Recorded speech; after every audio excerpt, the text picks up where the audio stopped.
देखिए, हमें तो लगता है कि सरकार की मंशा ही संदेहास्पद है। अब वो लोग चाहते हैं कि नहीं चाहते हैं कि शिक्षकों को अब तो यह 24 में जी। वायदा कर रहे हैं 2020 से। हम्म 2020 में सरकार ने सेवा शर्त नियमावली लाई थी। उसमें कहा था कि हम ऐच्छिक स्थानांतरण करेंगे, महिलाओं और दिव्यांगों का जरूर करेंगे, हम्म लेकिन अभी तक उस पर कुछ हुआ नहीं। फिर विधानसभा में सरकार ने जवाब दिया कि छठे चरण के बाद जो भी बहाली होगी उसमें हम लोग करेंगे। जी जी। फिर TRE 1 हुआ, TRE 2 हुआ, करेंगे करेंगे करेंगे, यही चल रहा है। और यहाँ तक कि TRE 1 और TRE 2 की परीक्षा के समय भी सरकार ने इस चीज को नहीं समझा कि जो दलित, जो महिलाएं हैं, जो दिव्यांग हैं, इनको सही जगह पर पोस्टिंग दिया जाए, ये भी नहीं चिंता की गई। 200 किलोमीटर, 300 किलोमीटर दिव्यांग अभ्यर्थियों की पोस्टिंग दी गई। खेत के अंदर जो स्कूल है वहां भेज दिया उनको। महिलाओं को इसी तरीके से, बक्सर की महिला है तो पूर्णिया में आपने दे दिया, कटिहार की महिला है तो उसको सासाराम में दे दिया। इस तरह से जो किया गया, तो सबक सरकार लेने के लिए तैयार नहीं है।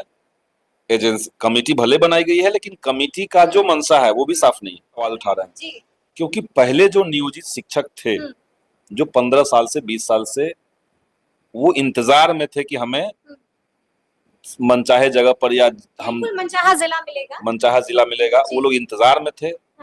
उनका आपने किया नहीं, तो कोई प्रायोरिटी लिस्ट आप बनाइए और स्टेप बाइज करते जाइए। उसके बाद आप TRE 1 TRE 2 दोनों के लोगों को उसके बाद कीजिए। ये हम लोगों ने तो मांग उठाया है विधानसभा के अंदर। मेरा खुद का ही सवाल 2 बार था।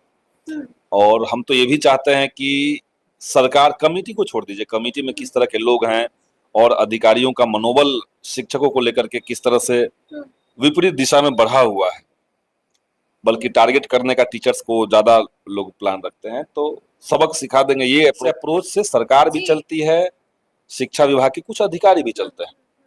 तो हमें लगता है कि इसमें प्रायोरिटाइज करके सरकार एक पॉलिसी ये बनाए कि हम शिक्षकों को मैक्सिमम कितना डिस्टेंस पर पोस्टिंग देंगे। जी जी।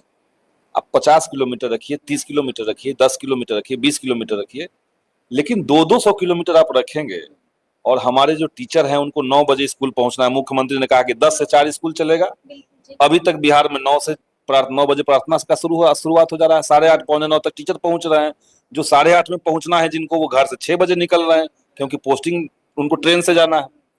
तो ये जो स्थिति बनी हुई शिक्षकों की में पोस्टिंग करना, वो मुझे लगता है कि अच्छा रहेगा। सुबह सुबह का जो ट्रैफिक है, जो दुर्घटनाएं हो रही है रोज टीचर्स का, हम लोग आमतौर पर पढ़ते हैं कि शिक्षक जो है वो अपने टाइम पर पहुंचने के लिए, क्योंकि उनको ऑनलाइन बनाना है, ये अटेंडेंस बनाना है, तो उसमें दुर्घटनाएं हो रही है। तो ये सरकार थोड़ा संवेदनशीलता के साथ, और जो विधानसभा के अंदर जो हम लोगों ने मांग रखी, जो तर्क रखा, जो आइडिया सरकार को दिए, उसको शामिल करके अगर करे तो अच्छा हो सकता है। लेकिन सरकार चंद अधिकारियों पर छोड़ देगी। इसी तौर से कल तो हम लोग मुद्दा उठाएंगे बिहार में। जो देखिए, एक तो कल पूरा जितना विपक्ष है एक साथ हम लोग आकर के, बिहार में जो ढहती शासन व्यवस्था है, बढ़ते अपराध हैं, जिस तरीके से हमारे पूर्व मंत्री जी के पिताजी का हत्या हुई, तो ये दिखा रहा है कि बिहार में शासन व्यवस्था चरमराई हुई है।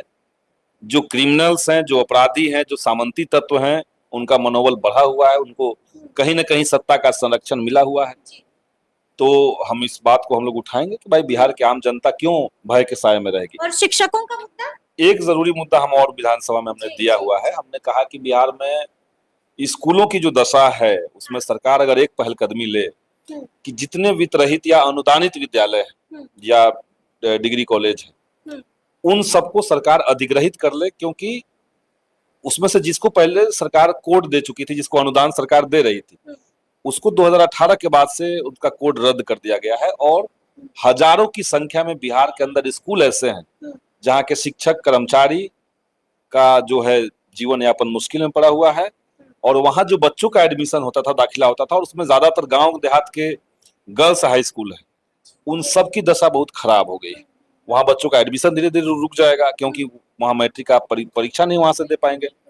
और ये एक आंदोलन के तहत आज से 40-50 साल पहले से इस तरह के विद्यालय गांव के लोगों ने सार्वजनिक मान जमीन दे करके, पैसा दे करके, चंदा दे करके उसका भवन बनाया गया है। और कई जगह आप देखेंगे कि सरकारी बिल्डिंग से, सरकारी स्कूल के बिल्डिंग से इनका स्कूल का बिल्डिंग बनावट, जमीन सुविधाएं, लाइब्रेरी, लैब, टीचर्स, ये सब ज्यादा ज्यादा सब समृद्ध ज्यादा है, अच्छे हैं। ज्यादा समृद्ध है ये। जी जी तो जी। उसको सरकार अधिग्रहित करे, ये हाँ। हम मांग सरकार से कर रहे हैं। इस बार विधानसभा में हमने क्वेश्चन दिया है, उसका सिलेक्शन हुआ है, कल उसको सदन में आना है। मुख्यमंत्री जी से अलग से मिलने का भी नहीं है, शिक्षा विभाग से ही फिलहाल हम मिलेंगे। जी जी। और जो भी शिक्षकों की मांगे हैं उसको तो हमने पहले भी दिया हुआ है। देखिए कोई अभी मांग ऐसी नहीं है जो ऐच्छिक सरकार के स्थानांतरण सामने, हाँ, वो बड़ी मांग पहले है। सब दिया गया है। जी। हम तो कह रहे हैं कि हमने अभी तक के जितने मुद्दे हैं सब कुछ को ढंग से उसको आर्टिकुलेट करके, ढंग से उसको लेटर तैयार करके हमने सरकार को सौंपा है।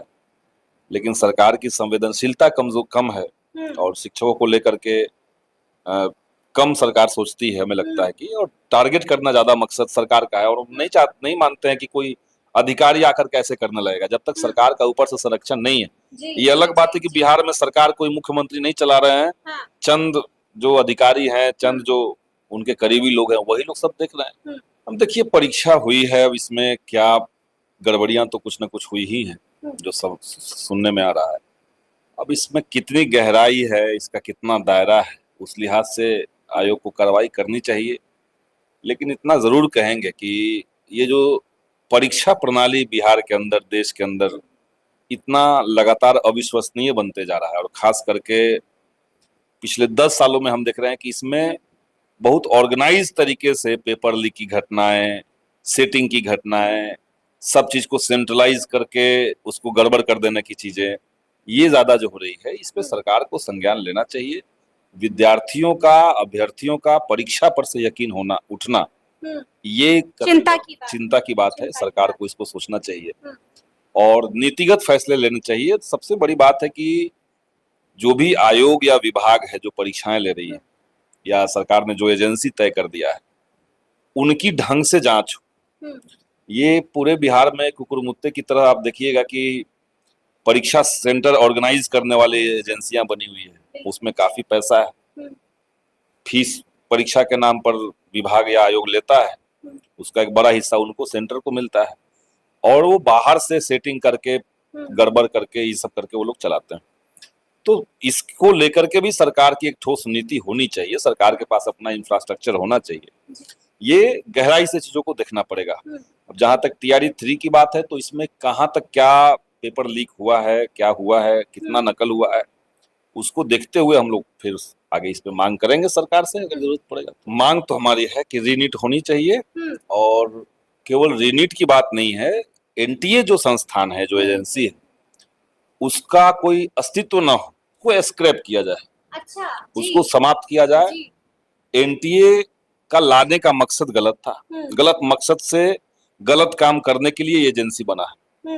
मैं बहुत साफ कहता हूँ, NTA को लाया था बीजेपी सरकार ने बगैर कोई चर्चा करवाए, और देश भर की सभी परीक्षाएं, एडमिशन से लेकर के नौकरियों तक की सभी परीक्षाएं, टोटल देश में डॉक्टर्स की जो परीक्षा होगी, नीट, ये करवाएंगे, इंजीनियरिंग की परीक्षा होगी, ये करवाएंगे, केंद्रीय विश्वविद्यालयों के अंदर जितने सारे BA, MA, PhD की एडमिशन होगा, ये करवाएंगे, सेंट्रल यूनिवर्सिटी के वाइस चांसलर की नियुक्ति ये करेंगे, और वहां BJP RSS के लोगों को बैठा दिया गया।